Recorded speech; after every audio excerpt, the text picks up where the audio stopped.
Welcome everyone on my channel. आज की इस वीडियो में class 11 chapter 2 that is biological classification इसको हम करेंगे।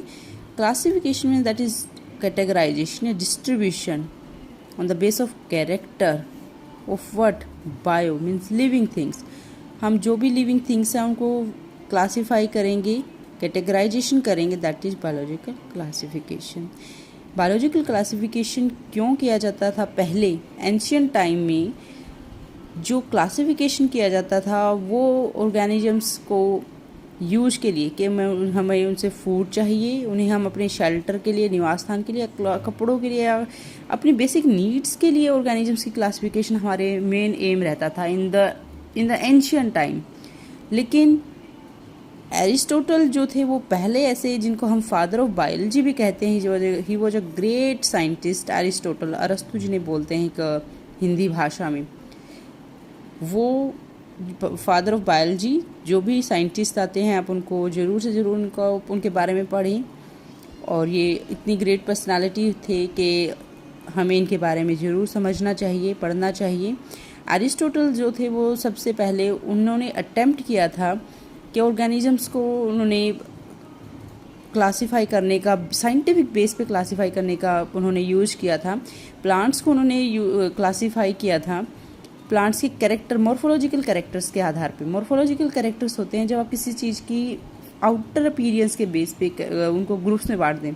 तो प्लांट्स की मॉर्फोलॉजिकल कैरेक्टर्स के हिसाब से अरिस्टोटल ने प्लांट्स को ट्री, शर्ब्स एंड हर्ब्स में डिस्ट्रीब्यूट किया था। ट्री जो होते हैं जो बहुत बड़े होते हैं, आपको प्लांट्स आपको बहुत हाइट के दिखते हैं, जैसे नीम है, मैंगो है, बरगद है, आपका बेनियन जिसको ट्री बोलते हैं, और पीपल का प्लांट है, ये ट्री हैं। श्रब्स होती हैं जो आपकी ज़्यादा हाइट के प्लांट्स नहीं होती, मीडियम साइज़ की हाइट के, लाइक आपके इसमें आपके जो फ्लावरिंग प्लांट्स में हैं, हिबिस्कस है, इतनी रेंज तक का जो हाइट के प्लांट्स होते हैं, they are the shrubs. And herb होते हैं हर्बेशियस प्लांट्स, लाइक तो आपका तुलसी है, जो आपके पोटेड प्लांट रहते हैं, दे आर हर्ब्स। तो इन्होंने मॉर्फोलॉजिकल कैरेक्टर यही लिया, प्लांट जो हाइट के ज़्यादा हैं, जिनके डिफरेंट फीचर्स हैं। ट्री, शर्ब्स एंड हर्ब्स में एरिस्टोटल ने सबसे पहले प्लांट्स को क्लासीफाई किया। और उन्होंने एनिमल्स को भी दो ग्रुप्स में बांटा, जिनमें रेड ब्लड सेल है और जिनमें रेड ब्लड सेल्स, या जिनके अंदर रेड ब्लड है और जिनके अंदर रेड ब्लड नहीं है। तो ये इनका क्लासिफिकेशन का एक तरीका था जो कि बिल्कुल भी एक वैलिड नहीं था तरीका। उसके बाद एरिस्टोटल ने जो, लेकिन इनको इसलिए पढ़ा जाता है क्योंकि इनका पहला एक ऐसा तरीका जो साइंटिफिक वे से क्लासिफिकेशन कर रहा था ऑर्गेनिजम्स की, लेकिन वैलिड सिस्टम नहीं था। उसके बाद जो कार्ल लिनस है, जिनके बारे में हमने प्रीवियस चैप्टर में भी पढ़ा है, Carl Linnaeus father of taxonomy जिनको बोलते हैं, और इन्होंने टू किंगडम्स दिए थे, जिसमें वन किंगडम प्लांटी था, अनदर किंगडम एनिमिलिया था। प्लेंटी में सारे प्लांट्स थे और एनिमिलिया में सभी के सभी एनिमल्स थे। लेकिन इनका टू किंगडम ऑफ क्लासिफिकेशन एक टाइम के बाद, काफ़ी टाइम तक इनका जो two kingdom of classification valid रहा, मानते रहे उसको, लेकिन एक टाइम के बाद टू किंगडम ऑफ क्लासिफिकेशन को फेल माना गया, क्योंकि हमें बाद में ऐसे ऑर्गेनिजम्स मिले जो ना तो प्लांट किंगडम की तरफ जा रहे थे। दो किंगडम बनाए गए, one is the plant kingdom, another is the animalia kingdom. So ऐसे ऑर्गेनिजम्स का मिलना जो ना ही प्लांट वाली कैटेगरी गुण, कोई भी कैरेक्टर प्लांट्स का भी नहीं है उनमें, ना ही उनमें एनिमल्स का कैरेक्टर है, तो उन ऑर्गेनिजम्स को हम कहाँ रखें? अगर किंगडम ही दो बनाए गए हैं और ऑर्गेनिज्म ऐसा है ना वो किसी भी किंगडम में सूट नहीं कर रहा है, तो ये एक ड्रॉबैक था इस टू किंगडम क्लासिफिकेशन का। ये ड्रॉबैक था कि कुछ ऑर्गेनिजम्स जो दोनों किंगडम्स में नहीं आ सकते उनको कहाँ रखें। सेकंड जो इनकी ड्रॉबैक था, ये आपको क्वेश्चन आएगा, who gives the two kingdom classification? Carl Linnaeus. उनके जो दो किंगडम थे उनके नेम थे प्लांटी एंड एनिमिलिया। ये दो किंगडम क्लासिफिकेशन की क्या ड्रॉबैक्स थी? तो आपकी एनसीईआरटी में ड्रॉबैक्स लिखे हुए हैं। This is the first drawback कि ये जो प्लांटी और एनिमिलिया किंगडम बनाए, इनसे हम यूकैरियोट्स एंड प्रोकैरियोट्स को एक दूसरे से डिस्टिंग्विश नहीं कर सकते। प्रोकैरियोट्स और यूकैरियोट्स को एक दूसरे से डिफरेंट नहीं कर पाना, पहला ड्रॉबैक। यूनिसेलुलर और मल्टीसेलुलर और फोटोसिंथेटिक, नॉन फोटोसिंथेटिक ऑर्गेनिजम्स को भी एक दूसरे से डिफ्रेंशिएट नहीं कर सकते थे, ये सेकंड प्रॉब्लम थी। और जो थर्ड इसमें ड्रॉबैक था कि यहाँ पर बहुत सारे ऑर्गेनिजम्स ऐसे थे, जो मैंने अभी इससे पहले भी एक्सप्लेन किया कि बहुत सारे ऑर्गेनिजम्स ऐसे थे जो किसी भी कैटेगरी में नहीं थे, तो उनको कहाँ रखा जाए, ये भी एक इस किंगडम का टू किंगडम क्लासिफिकेशन का ड्रॉबैक था। और फोर्थ जो ड्रॉबैक है वो हम कह सकते हैं कि यहाँ पे एक जो क्लासिफिकेशन किया गया ओनली मॉर्फोलॉजिकल बेस पे प्लांट ई और एनिमल या किंगडम बना दिए गए, किसी की आउटर अपीयरेंस के बेस पे ही किंगडम्स बना देना ये एक ड्रॉबैक है, क्योंकि हम ओनली आउटर कैरेक्टर्स को नहीं, इंटरनल कैरेक्टर्स को भी इंक्लूड करना बहुत इम्पोर्टेंट है।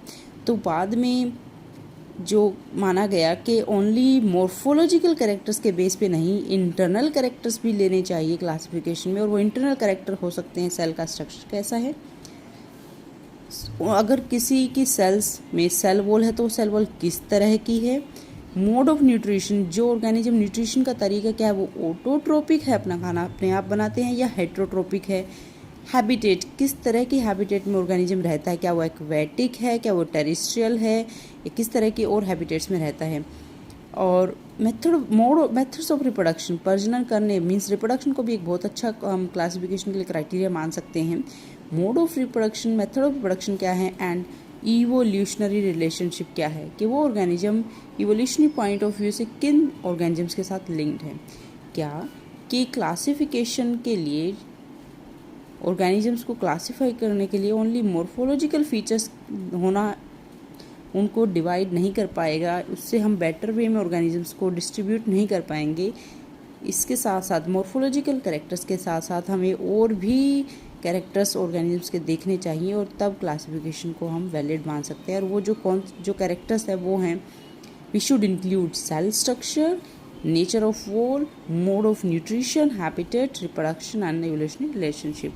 सो इन कैरेक्टर्स के बेसिस पे टू किंगडम क्लासिफिकेशन जो कार्ल लिनस ने दिया वो एक टाइम के बाद इनवैलिड या उसको माना नहीं गया, लेकिन इसके बाद सबसे इम्पोर्टेंट जिसको आज हम पढ़ते भी हैं, R.H. विटाकर ने 1969 में इनका जो है 5 किंगडम क्लासिफिकेशन आया, जिसमें 5 किंगडम रखे गए। 2 किंगडम क्लासिफिकेशन जो कार्ल लिनस का था उसको नहीं माना गया, वो वैलिड नहीं था क्योंकि उसकी बहुत सारी कमियां थी। जो 5 किंगडम क्लासिफिकेशन आया जो R.H. विटेकर ने दिया, वो एक वैलिड क्लासिफिकेशन सिस्टम माना जाता है। इसमें 5 किंगडम्स हैं। पहला kingdom monera, protista, fungi, plantae and animalia. इनका जो इन्होंने 5 किंगडम्स बनाए, इस 5 किंगडम को बनाने में इन्होंने जो चीज़ें क्लासिफिकेशन के टाइम ध्यान रखी या ऑर्गेनिजम्स को क्लासीफाई करने के लिए जो कैरेक्टर्स को इंक्लूड किया, वो था ऑर्गेनिजम्स की सेल्स के स्ट्रक्चर को भी इंक्लूड किया कि सेल कैसी है इंटरनली। थैलस ऑर्गेनाइजेशन होता है बॉडी का ऑर्गेनाइजेशन। थैलस ऑर्गेनाइजेशन बेसिकली आपकी एल्गीज के अंदर देखा जाता है। थैलस ऑर्गेनाइजेशन होता है जब बॉडी की, जहाँ पे बॉडी डिफ्रेंशिएट ना हो डिफरेंट बॉडी पार्ट्स में, मीन्स एक मास लाइक स्ट्रक्चर दिखाई दे, उसका आपको कोई डिफ्रेंशिएटेड ऑर्गन या पार्ट ना दिखाई दे, that is thallus organisation. Mode of nutrition, organisms का मोड ऑफ न्यूट्रिशन को भी इन्होंने क्राइटेरिया माना। रिप्रोडक्शन को एंड फाइलोजेनेटिक रिलेशनशिप, ये सभी कैरेक्टर्स को मान के या सभी चीज़ों को स्टडी करके तभी एक किंगडम दिया गया जो है वो है 5 किंगडम क्लासिफिकेशन। इन 5 किंगडम क्लासिफिकेशन में Monera, protista, fungi, Animalia and Plantae हैं। यहाँ पे इन्होंने ये जो टेबल बनाई गई है ये बहुत ही इंपॉर्टेंट टेबल है NCERT की। इससे बहुत सारे क्वेश्चन PMT में भी आते हैं, क्योंकि यहाँ पर जो 5 किंगडम क्लासिफिकेशन है, जो भी कैरेक्टर्स मान के इन्होंने क्लासीफाई किया था विटेकर ने, वो यहाँ पे एक्सप्लेन है। Cell type, cell organization, membrane की प्रेजेंस या absence, body organization, mode of nutrition, बहुत सारे पॉइंट्स जो इन्होंने लिए थे ये यहाँ पर एक्सप्लेन किए गए हैं। जो 5 किंगडम क्लासिफिकेशन है इसमें कैरेक्टर्स, ये जो आपकी टेबल के अंदर है, इनको हम अभी पढ़ेंगे। उससे पहले जो यहाँ पर इस इंट्रोडक्शन में मेंशन किया गया है कि जो पहले 2 किंगडम क्लासिफिकेशंस थे उसमें bacteria, blue green algae, fungi, mosses, fawns and gymnosperms, and angiosperm सभी को प्लांट किंगडम में इंक्लूड कर दिया गया था और बाकी जो मूव करने वाले हैं उनको एनिमल किंगडम में रखा गया था। तो जो बैक्टीरिया है वो एक प्रोकैरियोट होता है।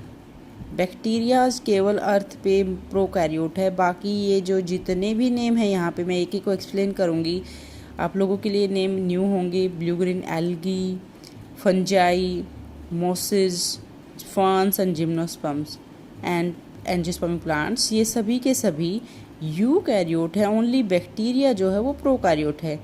तो एक प्रोकैरियोटिक चीज़ को यूकैरियोट्स के साथ इंक्लूड कर देना ये एक बहुत ही मिसलीडिंग चीज़ है।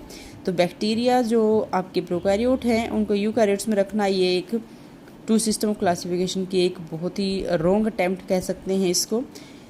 तो यहाँ पे ये इनका एक बहुत गलत पॉइंट था। सेकंड क्या है, इन्होंने जो कैरेक्टर माना कि बैक्टीरिया में सेल वॉल मिलती है, ब्लू ग्रीन एल्गी ये जो फंगस है इनमें भी सेल वॉल मिलती है, मोसिज में भी मिलती है, फर्न्स में भी, जिम्नोस्पर्म में भी और एंजियोस्पर्म में, इन सब में सेल वॉल मिलती है, इसलिए इन सब को एक कैटेगरी में रखा था। ये भी गलत है, क्योंकि अगर इन सब की सेल वॉल्स की स्टडी की जाए तो बैक्टीरिया की सेल वॉल का मिलना is not important. Cell wall किस मटेरियल का बना है, सेल वॉल किस तरह की है वो भी इम्पोर्टेंट है। बैक्टीरिया की सेल वॉल पेप्टाइडोग्लाइकेन एक अलग मटेरियल की बनी होती है, जो आपकी फंजाई है उनकी सेल वॉल अलग मटेरियल की बनी होती है और प्लांट्स की सेल वॉल अलग मटेरियल की। तो सेल वॉल मिलना is not important, cell wall किस मटेरियल का बना है वो भी तो इम्पोर्टेंट है। तो ये भी क्या है कि सेल वॉल मिल गई सब में तो एक ग्रुप में रख दिया, ये गलत था। ये इसलिए ये कुछ पॉइंट्स थे जिससे टू किंगडम क्लासिफिकेशन जो था वो फेल था। वहाँ पे इन सभी को एक ग्रुप में रखा गया और प्लांट एनिमल्स को अलग ग्रुप में।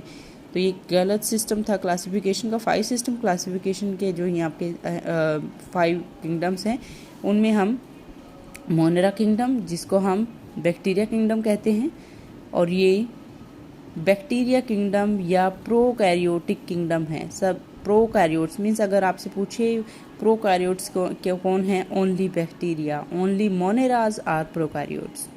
बाकी 4 kingdom protista, fungi, plantae and animalia ये सभी के सभी यूकैरियोट्स हैं। 5 किंगडम में ओनली मोनेरा किंगडम प्रोकैरियोट है, बाकी सभी किंगडम यूकैरियोट्स हैं। ये प्रोकैरियोट्स और यूकैरियोट्स क्या हैं इसको मैं आप लोगों के साथ नेक्स्ट वीडियो में इस पॉइंट को इसको डिस्कस करूँगी, प्रोकैरियोट्स और यूकैरियोट्स को।